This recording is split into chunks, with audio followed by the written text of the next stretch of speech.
అడవుల మధ్య పుట్టిన ఒక ప్రశ్న, అణచివేతకు ఎదురు నిలిచిన ఒక గర్జన. తుపాకుల ముందు ధైర్యంగా నిలబడి జల్, జంగల్, జమీన్ అని ప్రశ్నించిన వీరుడెవరు? అతనే కొమరం భీం. ఇది ఒక వ్యక్తి కథ కాదు, ఇది అడవి బిడ్డల స్వాతంత్ర్యగాథ. ఆదిలాబాద్ అడవుల్లో గోండ్, కొలాం, ఆదివాసీ గిరిజనుల జీవితం ప్రకృతితో ముడిపడి ఉండేది. వేట, వ్యవసాయం, అడవులే వారి జీవనాధారం. కాని బ్రిటిష్ పాలన వచ్చాక ఈ అడవులు వారి చేతుల్లోంచి దూరమయ్యాయి. పన్నులు, అడవి చట్టాలు, పోలీస్ వేధింపులు, ఆదివాసీల జీవితం నరకంగా మారింది.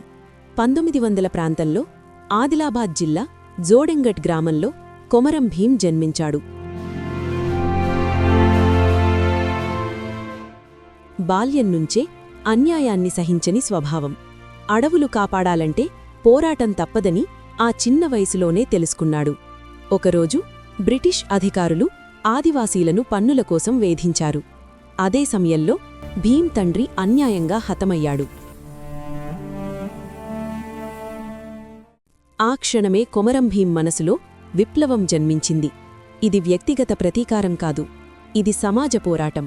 కొమరం భీం నినాదం ఒక్కటే: జల్, నీరు మనది, జంగల్, అడవి మనది, జమీన్, భూమి మనది. ఈ నినాదం ఆదివాసీలకు శక్తినిచ్చింది. వేలాది గిరిజనులు భీం చుట్టూ చేరారు. ఇది ఆయుధ పోరాటం కాదు, ఇది హక్కుల కోసం పోరాటం. అడవుల్లో గెరిల్లా వార్ఫేర్ సాగింది. అడవులే భీంకి కోటలు, చెట్లు ఆయుధాలు. బ్రిటిష్ సైన్యం అడవుల్లోకి అడుగుపెడితే వారి భయం మొదలయ్యేది. భీం పోరాటం రహస్యంగా, వ్యూహాత్మకంగా సాగింది. తుపాకులు ఉన్నవారికంటే ఆత్మవిశ్వాసమున్నవాడే బలవంతుడని నిరూపించాడు. కొమరం భీం పేరు వినగానే బ్రిటిష్ అధికారులకు భయం. అతన్ని పట్టుకోవడానికి ప్రత్యేక దళాలు ఏర్పడ్డాయి. కాని భీం ఎక్కడున్నాడో ఎవ్వరూ చెప్పలేకపోయారు. అడవులు అతన్ని దాచుకున్నాయి. 1940 అక్టోబర్ నెలలో జోడెంగట్ అడవుల్లో ఒక ఘోర యుద్ధం జరిగింది. చివరి శ్వాస వరకు భీం లొంగలేదు. బ్రిటిష్ తుటాలకు శరీరం వాలిపోయినా ఆత్మమాత్రం వంగలేదు.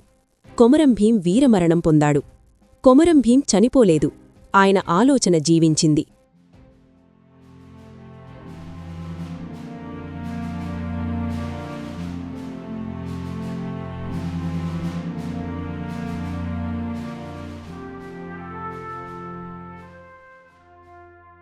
ఈరోజు కూడా ఆదివాసీల హక్కుల పోరాటంలో భీం పేరు మారుమోగుతోంది. తెలంగాణ గిరిజన ఉద్యమానికి ఆయనే మూలం. కొమరం భీం ఒక యోధుడు కాదు, అడవి బిడ్డల గుండెధైర్యం. ఈ కథ మీకు నచ్చితే లైక్ చేయండి, షేర్ చేయండి. ఇలాంటి నిజమైన తెలుగు చరిత్రగాథల కోసం భవిష్యత్తు మార్గం ఛానల్ని సబ్స్క్రైబ్ చేయండి.